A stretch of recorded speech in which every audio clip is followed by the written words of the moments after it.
Got him. That's a nice one. There you go, Jeff. Yes, yes. Oh, awesome. Awesome, awesome, awesome. I'm hurrying. That was so sweet right at the boat, man. Right at the boat, baby. Boy, if they changed attitude to the inline fast moving deal, that is awesome. Whoa. Here That'll we go. get you going right away. That will get you going, absolutely. Nice work, Jeff. Boy, did that thing just jump on it. I'm gonna hit a spot lock. What a fisherman, huh? There you go, bud. Whoop, maybe? Maybe. Cool. Just had a feeling that we've been dealing with the cold front and now things have warmed up a little bit. Come on, we really want to get you in the boat, you little nipper. And, oh! Nice job, dear. And man, oh man, just a couple degree temperature change. You know, we were dealing with falling water a couple days ago on this trip, and now it's just, you know, that front is past, the water's warming up, and just like that, the fish can go from baits moving like this up and down to baits that are cruising super fast. Oh, Tara. Oh, that's a great fish, Jeffrey. Muskies, beautiful. man. Lake of the Woods, that is so much fun. That is great. We're on a really cool trip. Jeff just got done doing some lake trout fishing with Jimmy. I was out fishing with a buddy doing a little musky fishing. The weather's been really up and down, as it is often in late summer. And right now we are catching muskies on fast moving baits. But as the weather changes, you've got to adapt to the conditions, and that's what we're going to do. We're going to show you how to catch muskies in late summer when it's that transition into fall. Great fish, buddy. Let's get it back and get some more. Let's do it. Woo! Closed captioning is provided by Smooth Moves, adjustable boat seat suspensions for a smoother ride.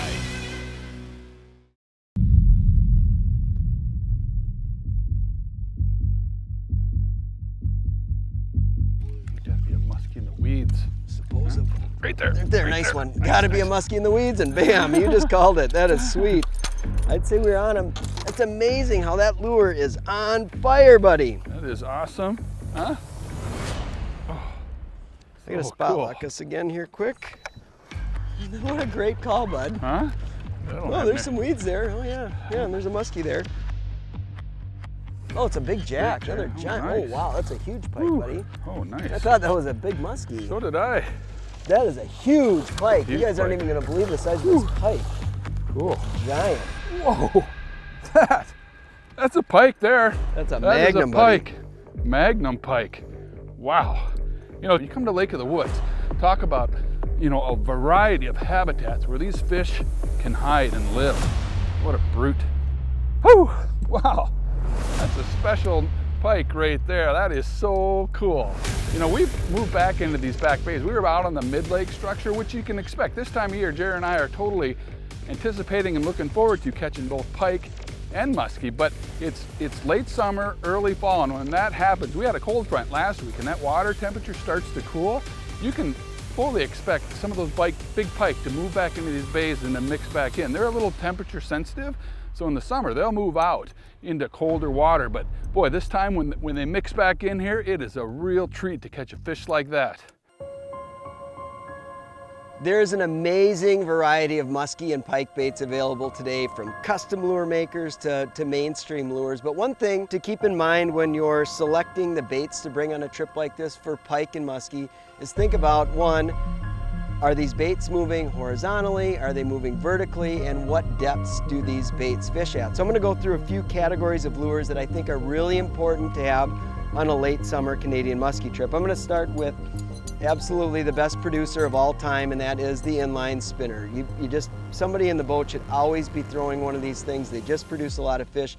But these baits primarily work in depths that are, say, 12 feet or less. Often we're using these on the crowns of the structure. It's more of a shallow water presentation, and though this catches probably more muskies than anything, it is not always the best option available. And of course, along those same lines with baits that are moving in that horizontal plane is a topwater. You gotta have some type of a topwater because muskies can be suckers for topwater. Now, moving into one of those baits that I feel has a ton of versatility is the spinner bait. So this can be fished like an inline spinner. You can reel this thing straight in, but What I like about the spinnerbait for a lot of these applications is a fish will start to slide off the deeper tongues and they're in those rocks that are, say, 8 to 15 feet. You can count this bait down and yo-yo it. So this one has a lot more of an ability to fish different depths.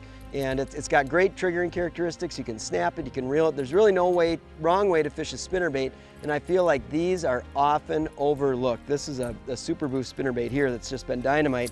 Now, the other two baits that I feel are hugely important, now these work all year long, but especially late summer, early fall, the dive and rise style baits can be one of those deals. I've been on trips before where it's like you throw everything and nothing moves except for these baits. So these baits will go down and they back up. They go down and they back up. Both the Suic and the Super Shad are my two favorites, and the key with these is they're buoyant. So you can drive these into rocks, back them out, or you can throw them into weeds, dive into the weeds, back out. Two absolutely must-have baits. And then lastly, this is a small version, but you should have some type of plastic baits in the boat. So these, when I'm talking about baits that are moving horizontally and vertically, these baits we're actually able to fish just like a jig. So we're yo-yoing these baits back to the boat. We're pulling them, we're letting them fall. They go nose down, pulling them, letting them fall. And oftentimes there's just something magic, just like that dive and rise, that pause that can trigger fish. A bait that's falling vertical can just be one of those deals. And when the muskies or big pike bite this, it feels like a bass biting a jig. It's just falling on slack and you see your line jump and these fish just swallow them. So having those category of baits on board on a muskie trip in late summer, you're gonna have everything you need to be successful in Sunset Country. This segment is brought to you by Sunset Country, Ontario, Canada. You gotta come visit.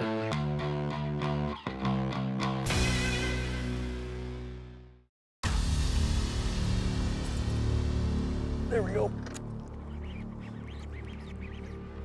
Got him. There we go. Oh, nice big one too, Jeff. Wow. That is what we are looking for, buddy. Woo! We just saw one this size and then that sucker cracked it. I'll take that. That is a big, buddy. Big, It's a big, buddy. big. Oh no. Big buddy. Stay down. Woo! That is what we came to Lake of the Woods. Oh, stay on, stay on. Yes!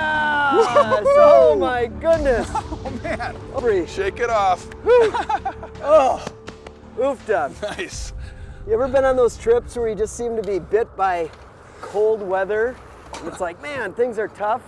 But when you stick with it, it happens. That's the thing with muskie fishing, you can't get down. Nice. We went through like 3 spots, we're like, oh, this is the best habitat ever, and nothing. And then like literally, just right over there we saw a fish that's this size, and this is a really giant muskie, I'm not kidding you. Giant. Wait till you see this. Nice job, Jer. Man. Thank you. Thanks is for that awesome. excellent network. That thing pounded it. It like pushed the bait forward like 3 feet. Like you kind of saw me. How about the action at the boat? I thought he was going to jump in. I know. We'll get the net on the other side. Do you hear? Okay. Still a little hot. Oh my gosh. When do you guys see the size of this gigantic fish? Holy moly. That is an elephant of a Canadian muskie. You know, late summer can be a tricky time with weather patterns, but man, oh man, I've caught some of the biggest Canadian muskies of my life. This time of year, this is certainly one of them. Rock fishing, main lake spots is absolutely the spot to catch a hog. I love it, baby. Woo! Let's get her back.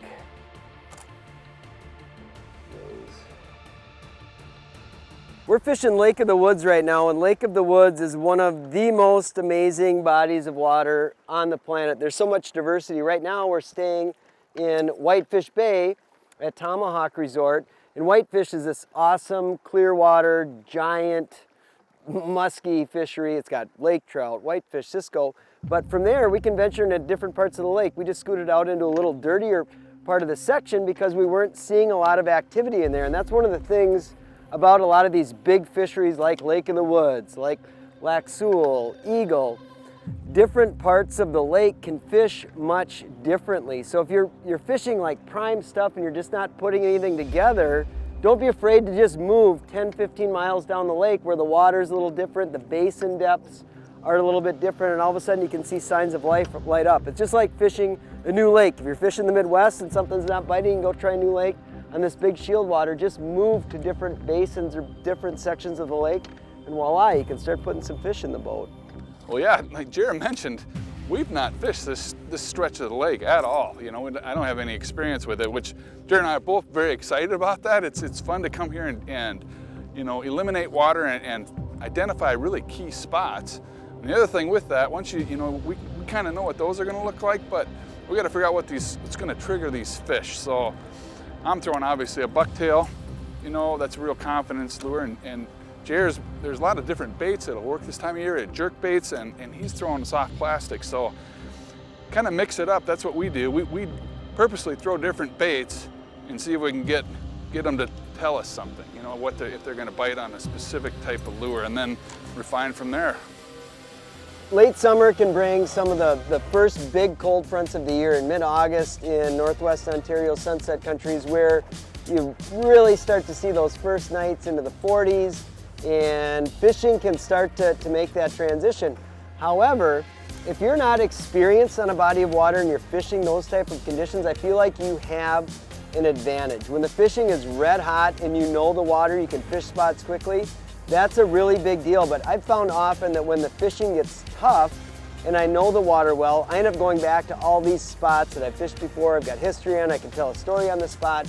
But when I don't know anything about it, it's all about following the food chain. Oh, this looks good. Oh, I saw, you're gathering more information rather than just fishing memories. So just because you've got tough weather, a lot of people say, oh, don't fish new stuff when the bite's not that good. Well, you should in some regards, because if you just play detective and look at what's happening within that water body, a lot of times you're putting pieces of the puzzle together that you wouldn't if you were fishing with familiar water. We are loaded for bear. We got You know, pikes. there's so many different ways to fish for walleye. Dependability and efficiency. Simple, fast, and easy. The best rods on the planet. They like to eat when you're throwing the right thing. You don't have all bluebird flat calm days. Just a perfect eating size fish. See, that's what I'm talking about, these Daiwa drag. Hands down, my favorite thing to do is hunt muskies in Sunset Country. The water is vast, the spots are amazing, the scenery's spectacular, fishing's great, on and on and on, but so much of it to me is what makes this fun, is that you're never stuck fishing the same spot twice. There's more spots that you can fish in many lifetimes. It's just endless opportunities of where a big fish might be hiding. And you know, 25 years ago when I started fishing up here, of course we were fishing on paper maps. And navigating long distances was, you know, scary, challenging. The stuff wasn't charted, you could wreck your boat. But we're on Lake of the Woods now, and Lake Master has this lake now in high definition. And talk about making it easy to navigate. I mean, you could not do this even before they got this in HD. You couldn't just run 30 miles across the Lake of the Woods wide open and not have a care in the world. Now you can. So if you're coming up to a place like Lake of the Woods, definitely invest in a good electronic map, because I'm telling you what, you're going to be able to explore more water, you're going to be able to find fish faster, and most importantly, you're going to be able to get around a lot more safely. It's really, really an impressive tool for hunting fish up here.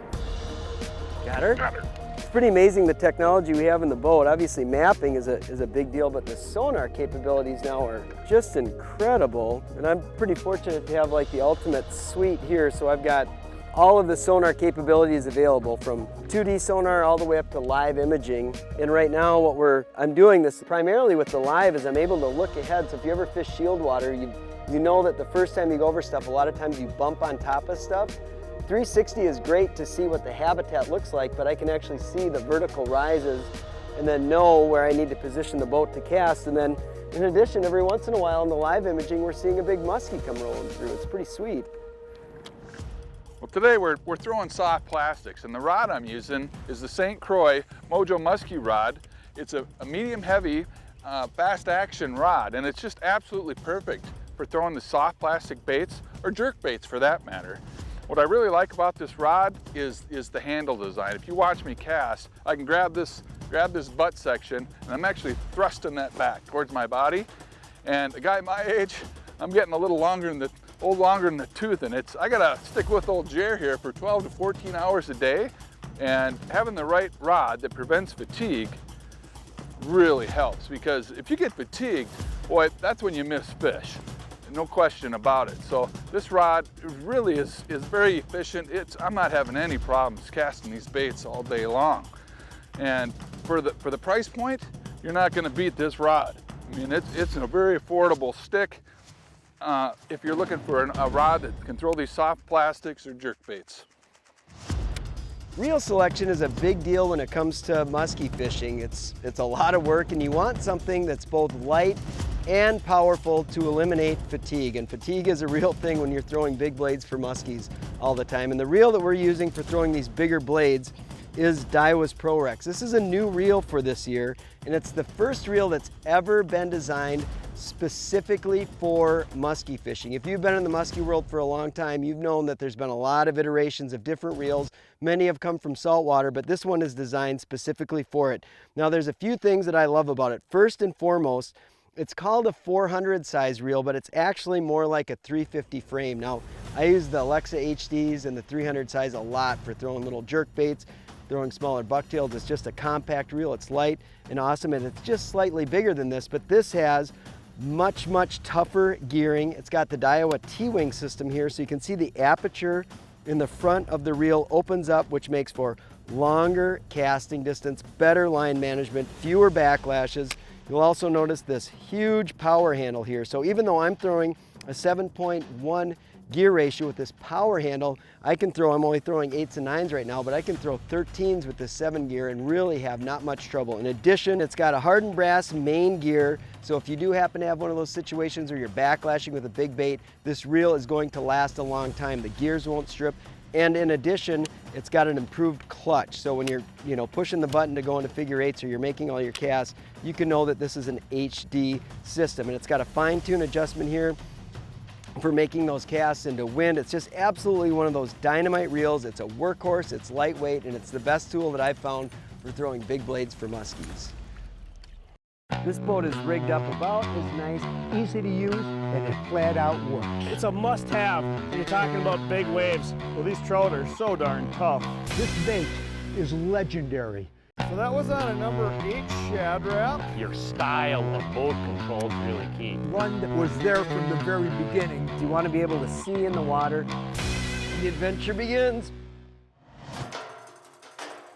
The line that both Jeff and I have spooled up for this musky situation, throwing bucktails right now, is Suffolk's Pro Mix Braid in 80-pound test. This is a really great line, particularly for the reason that it has the highest shock strength of any line that I know of. And why is shock strength important for musky fishing? Well, it's not necessarily for the fish biting it or you breaking the line if you've got a fish on, but it's for losing those baits that can cost more than $100 in some situations. So if for some reason you were in a long bomb cast and the reel engaged, that's when most of the baits get lost. And with 80 pound in this stuff, you're just never gonna break those baits off. The shock strength on it is incredible. So if you're looking for a good line to spool up with, the Suffolk's Pro Mix Braid, it's very much like the Performance Braid, which has been one of my favorites for years. It's something you'll definitely want to take a look at. Oh, he bumped it, and then I bumped a rock, and then I bumped him, and then it was bam! I got the shakes. What you want to do here, Muskie? Whoa. Let's go over here. Gosh, that is a hoot. I mean, it's really been a little bit of everything. The fish have not been crazy on any one thing. It's been bucktails, it's been plastics, it's been crankbaits now in this particular case.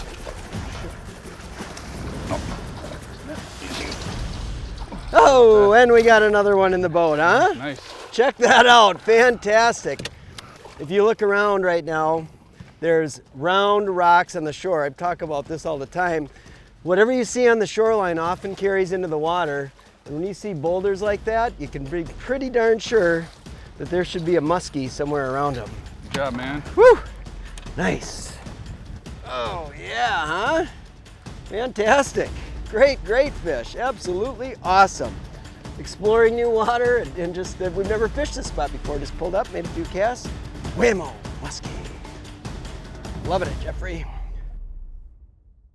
Hi everybody, I'm back here with my nephew Dan. You know, we worked together in the television business oh my God, the media business, I don't know how many years. Long time, I can tell you. It's going on 33 years for me. I remember the first show I did was with you and Troy, and you guys were fishing up in Canada, and I was a 16-year-old kid and running around the office, and Jim said, well, while you're here, why don't you try editing a television show? So he put me on there, did this tape to tape, and sure enough, it was with a little bit of tweaking good enough to go to TV, and next thing you know, I'm a TV producer. But doing that, I'm keenly aware of the media and what happens in this field. And I was watching a documentary the other day, and on HBO, and it was a sports show, and this reporter got startled by a snake, and she jumped back and she said, Jesus Christ. And they left that in the show. And later on, they would bleep out more common street swear words. And so I couldn't, and to me, the JC word is a blasphemy word that I was always taught not to say. And so I don't know, I couldn't see the connection or the disconnect there between what these guys were doing, you know? Yeah, you know, when you get sensitive to the things of God, those things really pierce your heart. Yeah, you know, we make a living in the fishing industry and have our whole life. So we're around quite a cast of characters. Oh, yeah. And some of them are pretty rough around the edges. And yeah, you know, it doesn't bother me to hear the street lingo that is so part of their language. But when I hear somebody take the Lord's name in vain, it pierces my heart. That bothers me, and I will address it. Yeah. That gets to me. Yep. And as a person of faith, I just can't let that go by. I don't care about the street language. Don't take the name of the Lord in vain around me, because I'm going to jump on you. Hey, from all of us here at The Edge, you have a good, safe fishing season. We'll see you on the water.